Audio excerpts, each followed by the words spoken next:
नमस्कार, मैं अम्बी वर्मा और आप देख रहे हैं दैनिक समाचार। तो चलिए आगे बढ़ते हैं कुछ खास खबरों की ओर। बजट सत्र के 8वें दिन शुक्रवार को अमित शाह ने गृह मंत्रालय के कामकाज पर चर्चा का जवाब दिया। शाह ने कहा, चर्चा के दौरान कुछ उपयोगी सुझाव आए हैं, हमारी कमियों की ओर ध्यान दिलाया गया, कुछ राजनीतिक टिप्पणियां भी की गई, कुछ राजनीतिक आक्षेप भी लगाए गए, सभी का संसदीय भाषा में जवाब देने का प्रयास करूंगा। शाह ने कहा, पिछले 10 साल में प्रधानमंत्री नरेंद्र मोदी के कार्यकाल में बहुत कुछ बदला। आतंकवाद, नक्सलवाद और पूर्वोत्तर में उग्रवाद नासूर बने थे, हमें पिछली सरकार ने इसे विरासत में दे दिया था। 2014 में हमारी सरकार बनी तो हमने तीनों मोर्चों पर मुकाबला किया। जम्मू कश्मीर में आतंकी घटनाओं से हुई मौतों में 70% कमी आई है। गृह मंत्री ने कहा, जम्मू कश्मीर में विपक्ष के 33 साल के शासनकाल में वहां सिनेमा हॉल ही नहीं खुले थे। हमने 2019 में आर्टिकल 370 हटाया। G20 की बैठक में दुनिया भर के राजनयिक वहां गए। हमने वहां सफलता पूर्वक चुनाव करवाए। एक गोली तक नहीं चली। जो काला चश्मा पहनकर आंखें मूंद कर बैठे हैं, उनको नजारा नहीं दिखाया जा सकता। नजर में ही आतंकी है तो आपको सपने में भी आएगा। हम तो दिखाई देते ही दो आंखों के बीच में गोली मारते हैं। हमारी सरकार ना आतंक और ना आतंकियों को सह सकती है। आतंकियों के लिए देश में कोई जगह नहीं है। मान्यवर, 3 नासूर थे।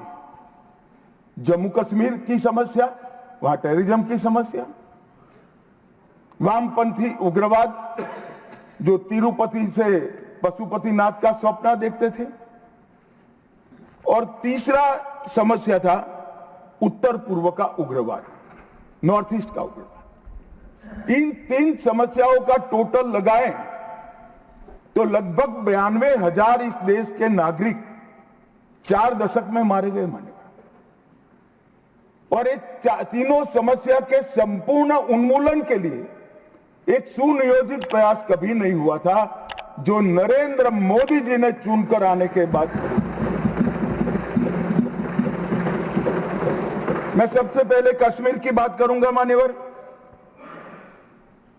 कश्मीर में हम सब जानते थे कि पड़ोसी देश से आए दिन आतंकवादी घुसते थे, या बम धमाके करते थे, हत्याएं करते थे। एक भी त्योहार ऐसा नहीं होता था जो चिंता के बगैर जाता था। और केंद्र सरकारों का रवैया लचीला होता था, चुप्पी साध जाते थे, बोलने में डर लगता था, कोई दुविधा भी थी, शायद वोट बैंक का भी डर था। नरेंद्र मोदी जी के आने के बाद आतंकवाद के खिलाफ 0 टॉलरेंस की नीति प्रधानमंत्री की ने। हमारे आने के बाद भी हमले हुए, उरी पर हुआ, पुलवामा पर हुआ। पहले हमले होते थे, कुछ नहीं होता था, कोई कुछ नहीं बोलता था, जवाब नहीं दिए जाते थे और लोग भूल जाते थे। मगर कोई संवेदना तक समाप्त हो जाए, वहां तक चीजें लिंगरिंग रहती गई, लिंगरिंग रहती गई, लिंगरिंग रहती।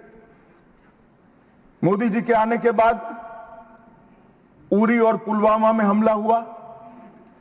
10 ही दिन में पाकिस्तान के घर में घुसकर सर्जिकल स्ट्राइक और एयर स्ट्राइक कर जवाब।